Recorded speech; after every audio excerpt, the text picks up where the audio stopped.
Okay, and that should be all set. So hi everyone, thank you all so much for coming. This is YouthServe NYC's 20th speaker, which is super exciting.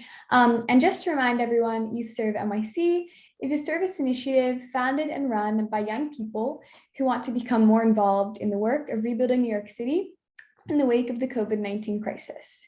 YouthServe NYC is a way to engage peers in service and in social justice.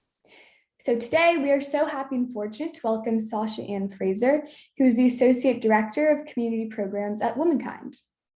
Ever since its founding in 1982, Womankind has been a leader in providing multilingual and culturally responsive services to help survivors of domestic violence, human trafficking, and sexual violence rise above trauma and build a path to healing. Through their various programs, as I'm sure we will hear more about today, Womankind offers survivors access to a safe place to live, counseling, legal assistance, wellness activities, and much more. So thank you again so much for joining us today. We are so excited to hear about your work and anything else that you'd like to share. And just to remind everyone, later when we do questions, if you have any, you can just type them in the Q&A function and I will read them aloud. So thank you again, and over to you. Okay, thank you so much, Eleanor, for having me. This was super exciting when you reached out, and I was like, yeah, I would love to. When Yasmin, our CEO, informed me, and then I looked at the website, and I think that's so amazing to activate so quickly in order to engage in all of the things that need support, because it really takes community to resolve and address these issues. But yes, let me share my screen. And I'm not a tech whiz. I'm hoping this works out well. Let me see. Share. Great, I can see that. Yeah. Can see. Okay, awesome. Yay, it works. Okay, so as Eleanor said, my name is Sasha-Ann Frazer. I'm the Associate Director of Community Programs at Womankind. I am a social worker by trade, and I'll do like an overview of our organization. I know there's about 15 minutes, so I may not get through everything because there's so much to say, but hopefully I can share some good information with you all. Okay, so let me see, click, okay. So Womankind, as Eleanor stated, was founded in 1982, so about 39 years ago. We were initially called New York Asian Women's Center, and in 2017 we rebranded and renamed. But Womankind still has its core roots of using its multidimensional Asian backgrounds to work alongside survivors of gender-based violence as they build a path to healing. So Womankind was initially created by some social workers who identified as Asian, who saw a need for the Asian community to also be serviced around issues of gender-based violence. And our vision. So we work tirelessly to create a future where we rise above violence and communities can innovate towards collective well-being, restoration, and social justice.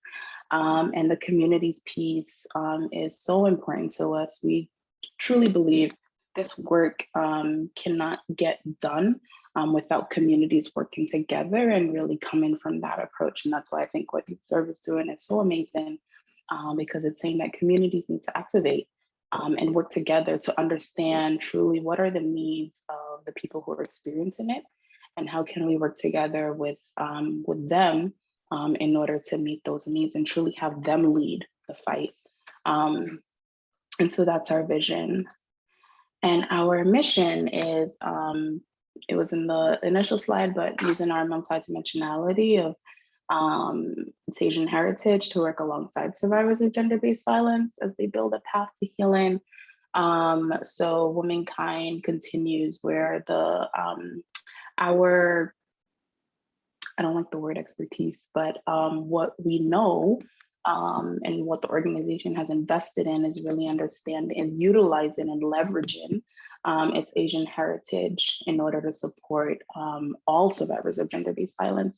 So you don't have to identify as Asian to come to Womankind and receive services, but Womankind does leverage its knowledge and understanding of Asian history and culture and all of that, and what wellness means in order to support survivors. And we genuinely believe that healing is not a finite point. It truly is a path. And our role, again, is to walk on that path with the survivor and follow the survivor. It is not to dictate or inform. Our role is solely to give options, and then the choice is theirs.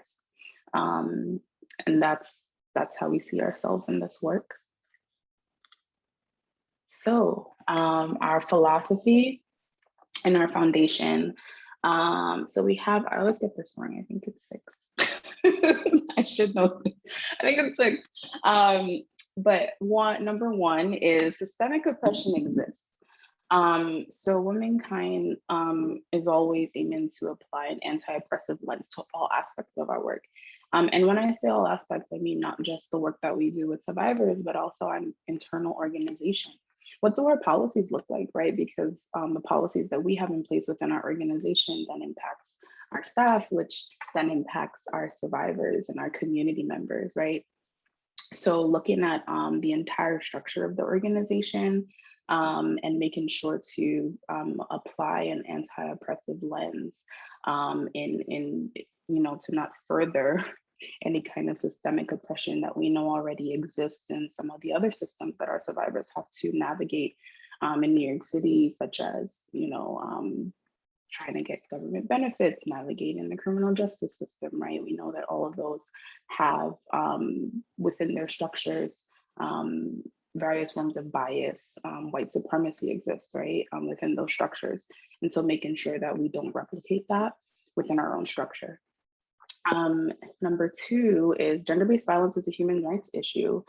Point blank period is not a, I know that before the second wave of feminism, it was like, oh, that's a personal issue. Let the family deal with it. And it's like, no, it's a human rights issue, right? It's an issue that is disproportionately impacting those who identify as women and girls. And those people are along a wide spectrum, right? Those within the LGBTQ community can be impacted by gender-based violence. Those who identify also as men and boys can be impacted by gender-based violence, right?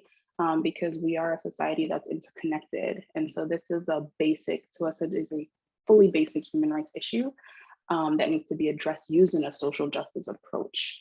And that's what we do. And I'll talk a little bit about that if I have time, about our model of practice that we use, but that's a part of it as well. Number 3 is gender inequality is the basis of gender-based violence. And so, yeah, it is, again, point period. So rooted within this is oppression and other forms of isms, right? And so our role is to challenge this by striving towards equality, right? And so we cannot fight against gender-based violence without calling out and fighting against patriarchy, without fighting against sexism, without fighting against racism, right? And xenophobia, and all of these different oppressive tactics that are used, right? These are all interconnected. It's an intersectional issue. And so our organization, whenever there is something that is occurring that, we say, oh, well, that's not, it's not gender-based violence, that's not DV, but it's like, no, it's intersected, right? And it can impact our communities as well. And so we need to speak up and speak against it. Number 4, violence is everywhere in our culture and its effects are pervasive. So we use a trauma-informed approach that incorporates safety, trust, choice, empowerment, collaboration, and cultural humility in every part of our work. So making sure that we create spaces that are that promote, it's a good word, that really promote the survivor being able to have a strong sense of autonomy within the work and really being able to dictate, again, what healing means for them, right? And maybe using tenets of their own cultures and their own understanding of various things in order to promote their healing, right? It also, means to understand that violence, this person may come to us in a, with this one particular issue, but really, if you're being, engaging in culturally humble practice, engaging in cultural humility, you're looking at it, we're like, okay, this person came in, it's this thing, but really trying to understand who that person is and understand that, yeah, there's this thing right now, but this person is a 75-year-old female identifying person who came from Vietnam, and really understanding that, okay, if they're of that age and contextually during that time, then maybe, we don't know, but maybe when they were a child, they were living through the Vietnam War, right? And so taking into context a person's entire lived experience, that summates to who they are now, and working with them, alongside them, through that context, and not solely just this one thing and trying to isolate whatever you think their trauma is at this point. Immigrant communities have a right to equal and meaningful access. Now, please feel free to tell me if I no time. I'm okay. Yeah, go ahead. Questions are just to help, but we would love to, please continue. Okay. Immigrant communities have a right to equal and meaningful access to all aspects, that's a tongue twister, of society. So we work to ensure a majority of the community members that we work alongside identify as immigrants. Either they recently migrated to the US, or they migrated to the US as a child and they're like a 1.5er. Or they come from a strong immigrant household, right? And so the values and the understanding and the culture is still very much ingrained in them, right? So working to ensure and amplify the voices of Asian communities within the largest public sphere is one of our goals, as well as because a lot of the struggles and the issues that impact the Asian community impacts a lot of immigrant communities, right? I am not Asian. Anyone can tell, but I do identify as an immigrant. I was born and raised in Jamaica, and came here as a child, so I'm a 1.5er. And so a lot of those, struggles around, what it means to be a legal immigrant, the cultural kind of like cultural struggles, or I can't think of the word right now, but I think y'all know what I mean, that occurs when you're trying to assimilate in this country, right? And so making sure to fight against that equal access to opportunities and all of that. Collaboration with the community is a key component for progress and success. So I think I keep saying this, and I always want to reiterate it because it really should be a collaborative effort with the community. Womankind does not believe in kind of, what is it? Like, I personally talk about it as kind of like hijacking an issue, and then using people's stories and talking points and go, we need to fight for this. But nowhere in that is there the face of anyone who's experienced that, right? And so it really is about, okay, how do we humble ourselves and go in and say, okay, how do we work alongside community in order to amplify their voices, right? So if there are opportunities, having them be the face and their voices be the ones that's heard, and us just being the, in the background trying to navigate the situation, right?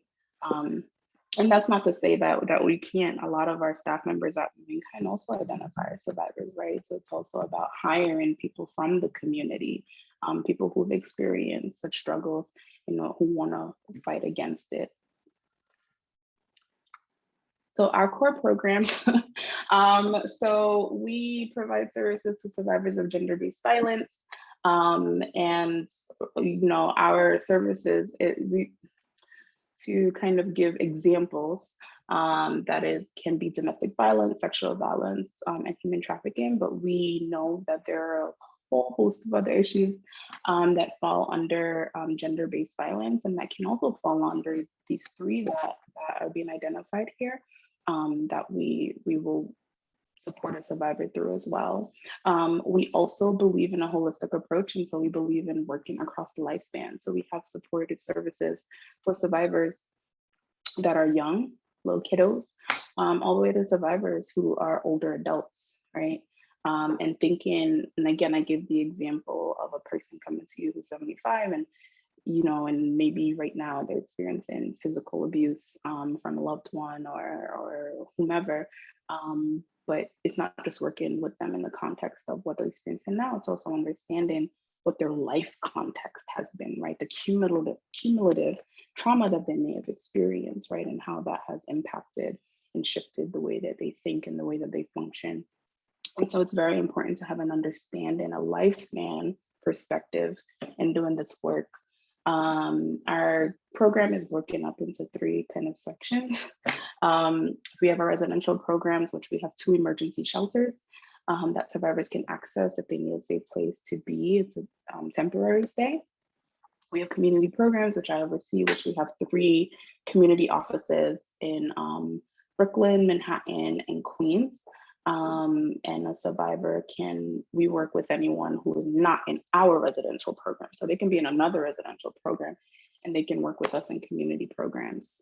And we have special programs, which is basically a lot of the supportive service structures that address very specific needs. So for example, Pathways to Empowerment is listed here, which is our housing, economic empowerment and entitlements support program. And we have individual folks who will work collaboratively with the staff member we call them advocates.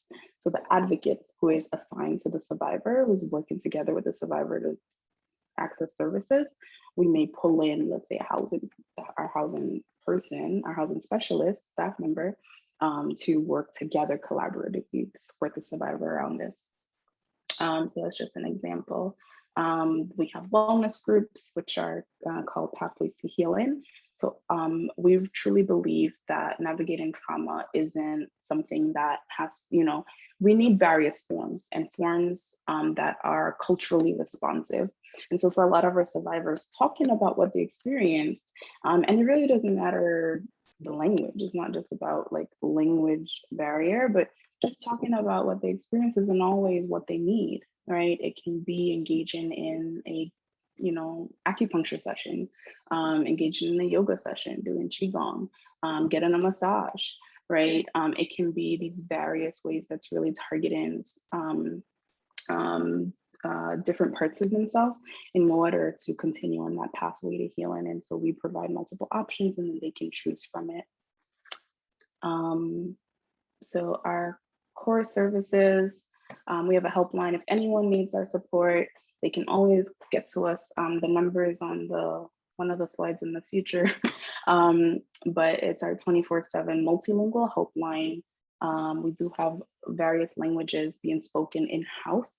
I mean, if we don't have it in-house, we have various interpretation supports if the survivor is comfortable with that. I talked about our emergency housing. Basically, supports can look like individual counseling, case management, economic empowerment workshops, creative arts groups. We have a lot of groups and programming for youth as well. We have family law and immigration legal services, and much more that I just can't fit on here. I'm gonna do a time check. Because I know that it's YouthServe NYC, I wanted to focus in on our youth programming, but I can also just share the PowerPoint as well if there isn't enough time. Oh, no, please go ahead and yeah. Okay. Okay, I feel like I've gone over before and I'm like, I'm so sorry. So our children and youth services, for children and youth, it pretty much looks similar to what we provide to adults. So we can provide group support, and a lot of our group support does utilize a lot of creative arts modalities and just various what I guess, the field calls alternative modalities, which I also don't like, because I'm like, these are things that non-Eurocentric communities have been using for centuries to support their own well-being, right? So it's alternative to us, but it's not alternative to them. So we have the Asian Youth Program, which is a program for ages 6 to 12. It happens on Sundays. It's a partnership we have with Columbia University, and it's a mentoring program where Columbia students, undergraduate students, get partnered with one of our clients between ages of 6 to 12. And every Sunday throughout the school year, they engage in various activities together. And it's really to provide a space for our young folks to gain a positive role model and build positive, healthy relationship with this other individual. We also have our Drawing in Truth group, which is for our 13 to 18-year-olds. And it happens on Saturdays at our Manhattan office. It's also a mentoring program, but the structure is a little bit different and really is more of a group mentoring where the youth come together and learn different skills and really explore and talk about identity and develop social connections with their peers as well as adult mentors in the space. It also is a space where we're really talking about, when we're talking about identity, we're talking about what are our roles in society, right? Sometimes, and it's exactly what YouthServe is doing, right? It's like being a young person, we also have a role in society and a very important role to play, right? And how can we activate our roles in order to support? And so this is one of those spaces where we kind of explore that. We also have our youth enrichment program, which happens on Fridays. It's also for teenagers 14 to 18. This group focuses more on emotional growth and leadership development. So they also explore identity, but it's in a different kind of format or context. We talk about healthy relationships and communication, and all of the things that are being explored and learned is to talk about what does it mean to build up to build up leadership and move into and talk about career readiness and life readiness skills, really, right? And then at the end, if everyone participates and have fun, we have a summer internship that is paid, a 6-week internship every summer for the youth who complete that. Where they take all of those skills and they kind of do a project that they create themselves. So it's like, what do you want to do? What do you want to do? And let's get this done. So this summer they created a PowerPoint. It was so amazing on kind of like teaching adults about kind of how to talk to youth and what youth think about when we talk about these issues, right? And thinking really from their perspective. So that was really, really dope. We also have Expressive Arts Therapy Group, which is a 6-week-long group that happens multiple times a year. That's a family group. So the caregiver and the child come together, multiple caregivers and their young ones come together to really talk about bonding, right? Being able to bond together. Sometimes in the real world, in life, parents mean well, but they don't always have time to find that 30 minutes to sit down and play with their child, right? But we know that that's such an important part. And so we're like, we get it, life is busy. So let's carve out this time and you come and we'll provide the activities and you get to play and bond with your child and talk to other parents about how stressful it is to be a damn parent. And the children get to also like make friendships and connect with each other. And then individual services. So if anyone wants one-on-one support, we can also provide that. Counseling, case management, if you're having issues with school, just want to talk to someone, need support trying to navigate, college application, like whatever it is, we can work with the youth and child to alongside them, try to offer some support. And this is for so youth. It's very loose. you know, if you're a young person who has directly experienced gender-based violence, have witnessed violence, you know, whether it's in school, in your community, in your household, you can qualify for our programming. So yeah. And then I did want to go a little into our model of practice, but I'm gonna do another time check.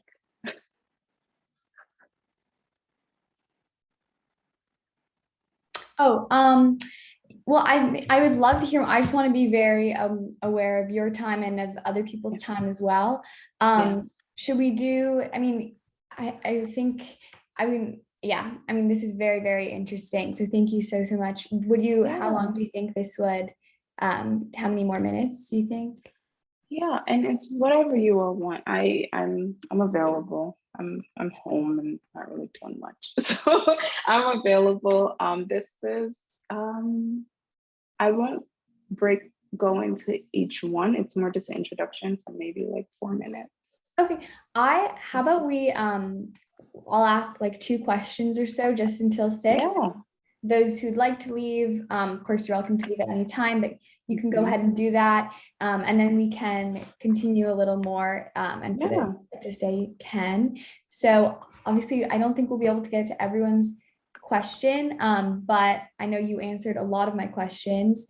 That was just great. So thank you so much. So one I'll ask just before people might leave. But what is your advice to young people like us who want to get more involved in more public service work? In your opinion, what are the best ways to do this? And just generally, what advice do you have to people who are very committed to serving New York City and vulnerable New Yorkers? Okay, advice. Um, this advice wouldn't more so come from my role at Womankind, but in general, like I also grew up in New York City. I went to high school. I went to they broke it up and I totally forgot my high school name. Maybe I'm trying to like block out that time of my life, but it was in Erasmus Hall in Brooklyn. I went to MS-61 in Brooklyn. I went to Brooklyn College. So I've been in New York City for a long time. And when I was a young person, I also cared a lot about like community issues. And what I did is I always reached back out to places that I knew I can access, right? And so for me, it was more so about supporting young women, because I know how hard it is to be a woman identifying person in this world. I know how hard it is to be a woman identifying person of color in this world. And so it's like, how can I reach back out, especially those who identify as immigrants or who come from strong immigrant households? And so I went back to my elementary school and literally create and middle school. And I was like, hey, I was in high school, I was like 15, and I was like, I want to create a group for girls. Can you let me do it? You know, and I went to like one of my favorite teachers who was still there, and she was like, okay, I'll just tell them it's me doing it, and then you can do it. And I was like, great. And I worked with in the middle school, it was mostly 7th grade girls.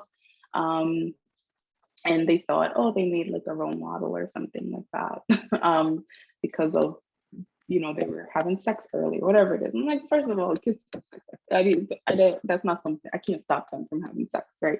But what I can do is to kind of create space to talk through things, to talk about what it means to have healthy relationships, right? What it means to have safe sex, right? And why are you doing it in the first place? And maybe kind of navigating those. And so that's a way that I kind of did it. And that would be my advice is like, what connections do you have?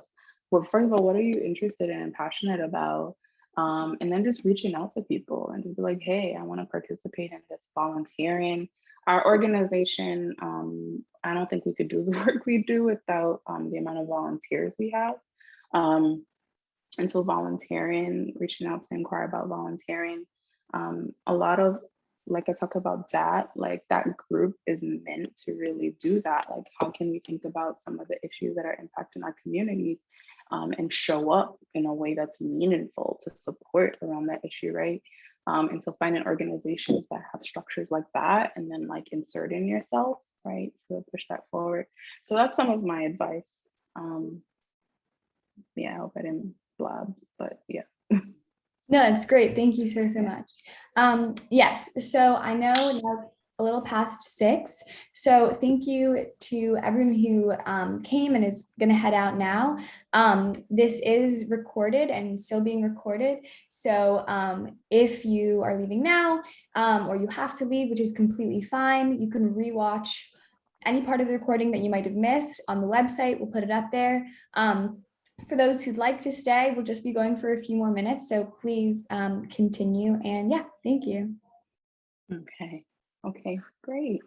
Thank you so much for those who have to leave.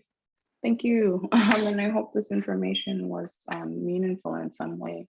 And I hope I get to work with you all in some capacity soon to tackle these issues. I skipped to the next slide. I saw a question around how folks can get to us. And so I just put, this is one of our cards that we give out, but it has our helpline number, 888-888-7702. It's 24/7, so anyone can call us and say, hey, I need services. This is what I need, and they'll connect you, assign you to an advocate.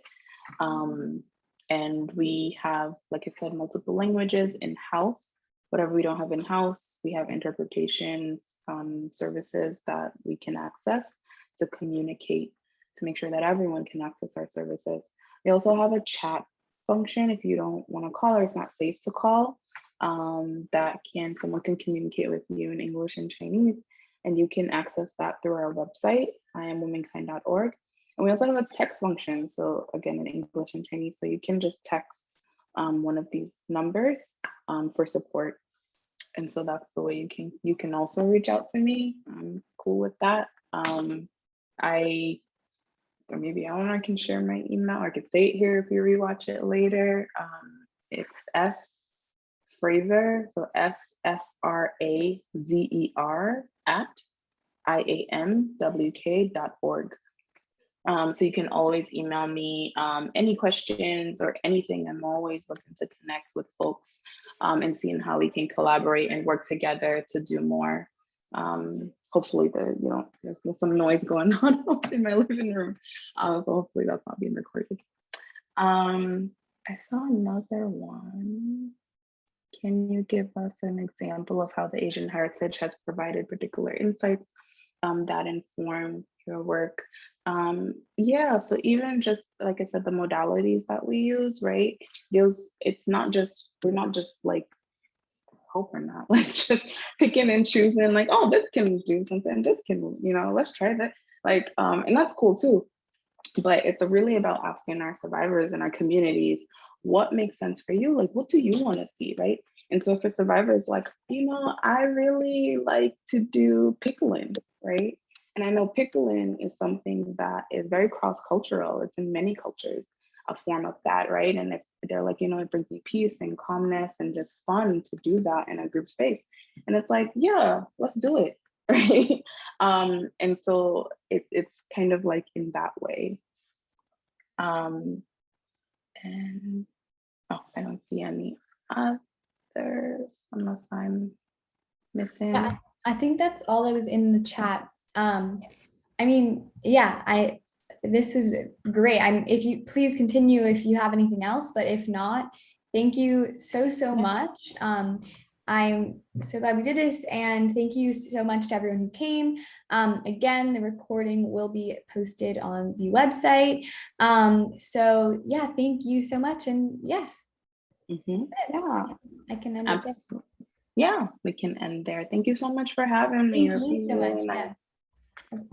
Bye. Have a great day. Thank you. All right. Bye-bye.